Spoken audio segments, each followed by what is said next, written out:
You know, the United Kingdom, right? A familiar name, a familiar flag. But have you ever truly stopped to consider how Scotland, Wales, and Northern Ireland actually became part of it? It's a it's a story far more intricate than just drawing lines on a map. Today we're taking a deep dive into that very question. It's not just some dry history lesson. It's a fascinating saga. We're talking conquest, shrewd alliances, crushing debt, and some really complex political maneuvering that shaped, one of the world's most recognizable nations. And what you'll discover today is how this saga is maybe less about neat historical agreements and more about a constant dynamic tension between um, the desire for unity and the persistent pull of distinct national identities. Exactly. What's fascinating here is that it's a story fundamentally rooted in power dynamics. Sure. You see England consistently playing the dominant role in bringing these distinct nations together, sometimes through, overt force, other times through strategic negotiation. And this is precisely why we see so many longstanding tensions Yeah, reverberating through to the present day. right. Based on the sources you've shared with us, our mission today is to sort of illuminate this rich history for you, to give you those aha moments about how these unions formed and why the echoes of those decisions still resonate so powerfully today.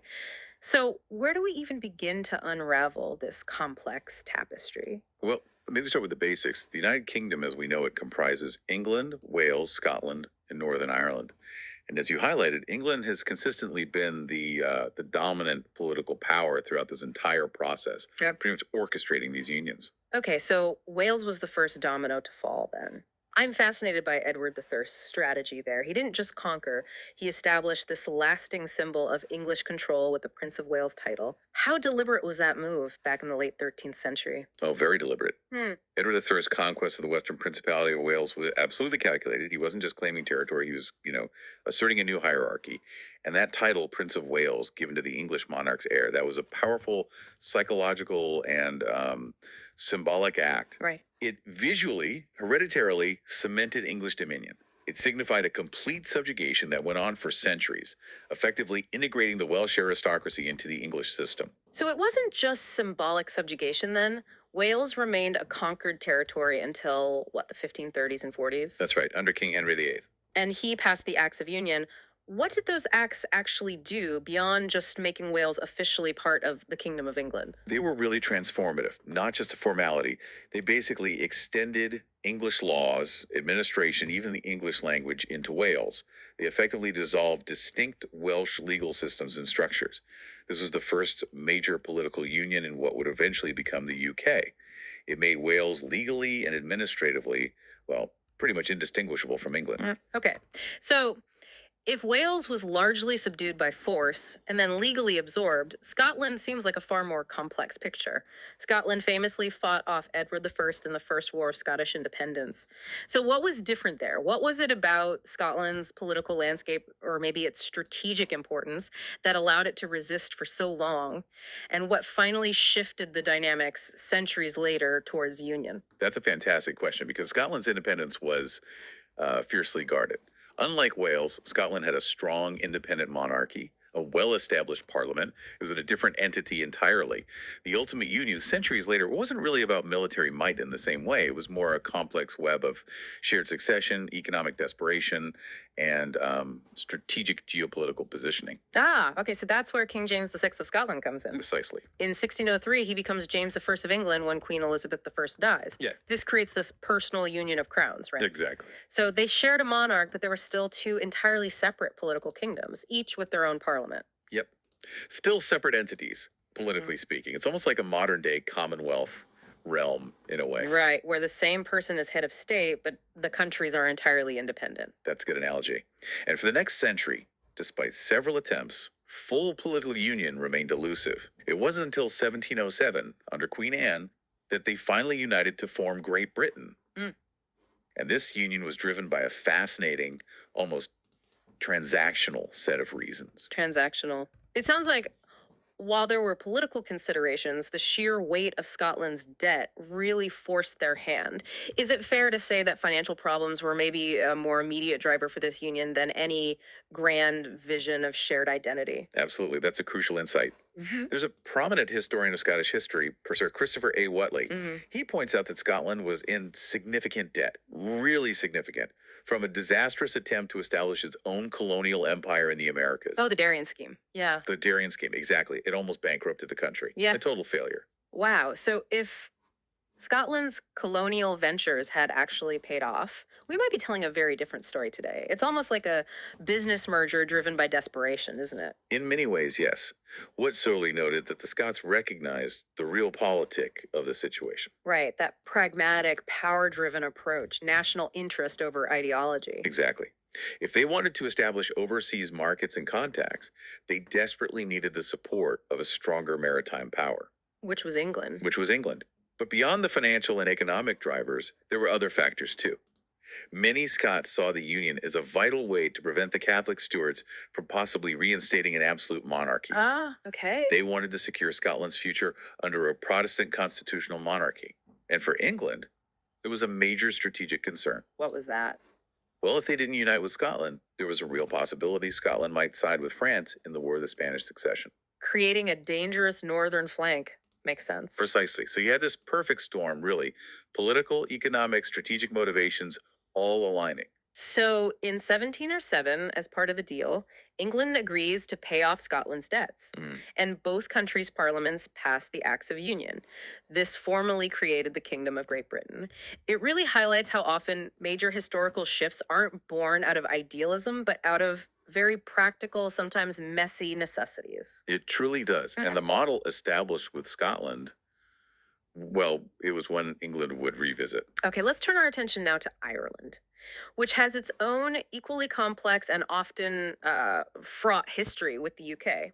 We heard about King James I of England and Scotland. He was also King James I of Ireland. Yes. How did Ireland become connected to the English crown in the first place? This was even before the unions with Wales and Scotland, wasn't it? Much earlier, yes. Ireland had become a dependent kingdom of England back in the 1540s. There was the 1542 Crown of Ireland Act. It essentially mandated that the King of England was also the King of Ireland. So Henry VIII was the first. Henry VIII was the first to hold both titles, yes. Yeah. So by the time of James I, this personal union of crowns was already well established for Ireland. Okay, so that continued through George III. And he oversaw another major union in 1801, creating the United Kingdom of Great Britain and Ireland. That's correct.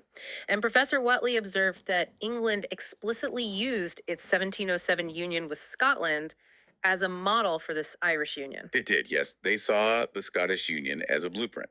Yet, despite sharing a blueprint, this union with Ireland, it didn't last nearly as long. Why the difference? Why didn't it stick? That's a profound difference, isn't it? Yeah. And it really comes down to the nature of the relationship.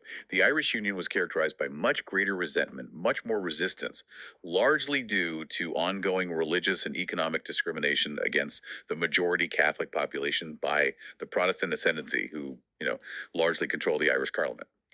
Right. So this simmering discontent eventually just boiled over. It did. It culminated in the Irish War of Independence, fought between 1919 and 1921 by the Irish Republican Army. A major conflict. And that ultimately led to a dramatic division of Ireland, didn't it? To northern and southern regions in 1922. Correct. The northern region, which had a Protestant majority, remained part of the UK.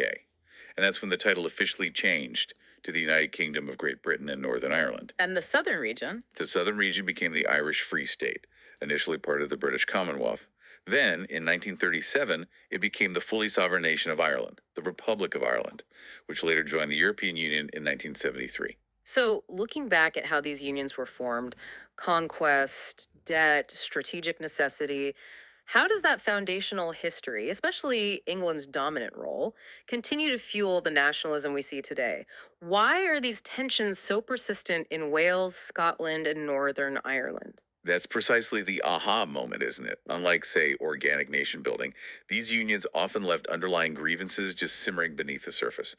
After World War II, we saw a rise in nationalism globally, and in the UK's constituent nations, it kind of became the vehicle for these distinct identities to reassert themselves against the perceived dominant center. It manifested as activism, in some cases violent conflict, unfortunately, and the formation of political parties specifically advocating for greater autonomy or outright independence.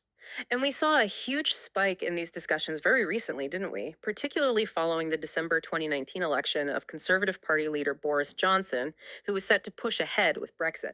Yes, definitely. Discussions about Scottish independence and Irish reunification gained significant traction then. Brexit was a real game changer because, well, it was significantly less popular in Scotland and Northern Ireland than it was in England. Right. And here's where the contemporary relevance truly hits home. For both Scotland and Northern Ireland, remaining in the EU suddenly became this powerful incentive, either for declaring independence from the UK or, in Northern Ireland's case, potentially reuniting with the Republic of Ireland. Exactly. It's almost as if an external political decision just revitalized these centuries old debates about national identity and belonging. It absolutely did. Right. Scotland had already held an independence referendum back in 2014, remember? Yeah, 55% voted to remain then. Right. But after that December 2019 election, Scotland's first minister at the time, Nicola Sturgeon, stated she would take steps to call for another independence referendum, directly linking it to the Brexit outcome. Which brings us back to Professor Christopher A. Watley's observation, which really underlines how precarious things feel now. He said, "The Union of 1707 is closer now to being broken up than any time in its history." A stark observation. It really makes you wonder how much these current discussions are truly about the EU and how much is simply the latest manifestation of these underlying historical tensions resurfacing. So, wow, we've journeyed from Edward I's conquests in Wales Mhm. through the complex unification with Scotland, born out of debt and political chess, Yep. to the dramatic exit of Southern Ireland and these ongoing discussions about independence in Scotland and reunification in Northern Ireland. What a journey through cause and effect. It really is. Yeah. And we try to connect this to the bigger picture. This history of the UK isn't just about shifting borders on a map. It raises really important questions about identity, how national identities shift, how they merge, and sometimes how they reassert themselves, even centuries after a union is formed. That tension seems key. Absolutely. The tension between unity and distinct nationhood is clearly a persistent theme.